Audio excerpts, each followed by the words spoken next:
1914 का साल था। अगस्त के आते आते यूरोप में युद्ध की पताकाएं लहराने लगी थी। इंपीरियल जर्मन नेवी का एक बेड़ा ईस्ट एशिया में तैनात था, जहां से उसने साउथ अमेरिका की तरफ कूच का आदेश स्वीकार किया और फिर आगे बढ़ चला।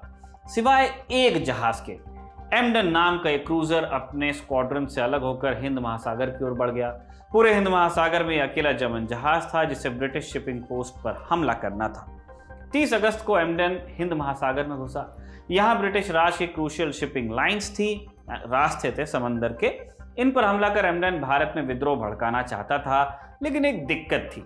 एम्डन में 3 फनल थे, जबकि ब्रिटिश जहाजों में 4 फनल होते थे, इसलिए वो दूर से ही पहचान में आ जाता था। इसलिए जहाज के कप्तान ने एक नकली फनल बनाया और ये तरकीब काम भी कर गई। सितंबर से शुरुआत कर अगले कुछ दिनों में एम्डन ने हिंद महासागर में ब्रिटिश जहाजों को निशाना बनाया और कईयों को डुबोया भी। सीलन यानी कि श्रीलंका से लेकर बे ऑफ बंगाल में उसकी दहशत फैल गई थी। इस बीच 14 सितंबर को एक घटना हुई। एम्डन का सामना एक इटालियन जहाज से हो गया। चूंकि इटली विश्व युद्ध में भाग नहीं ले रहा था, इसलिए एम्डन ने उसे जाने दिया और यह बड़ी गलती साबित हुई, क्योंकि इतालवियों ने अंग्रेजों को एम्डन के बारे में बता दिया। 4 जहाज एम्डन की तलाश में निकल पड़े, लेकिन अगले एक हफ्ते तक एम्डन का कुछ पता नहीं चला। फिर आई 22 सितंबर की रात। पूरा मद्रास नींद की आगोश में था जब अचानक सेंट जॉर्ज फोर्ट में आसमान तक आग की लपटें उठने लगी।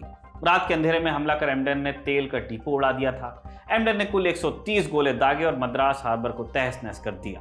शहर में भगदड़ मच गई। विश्व युद्ध भारतीय जमीन पर आ गया था। इसी के साथ लोगों ने शहर से भागना शुरू कर दिया। लूटपाट होने लगी। बंगाल तक कारोबार ठप पड़ गया। अचानक चीजों के दाम आसमान छूने लगे, क्योंकि सबको लगा कि अब लड़ाई ही होगी।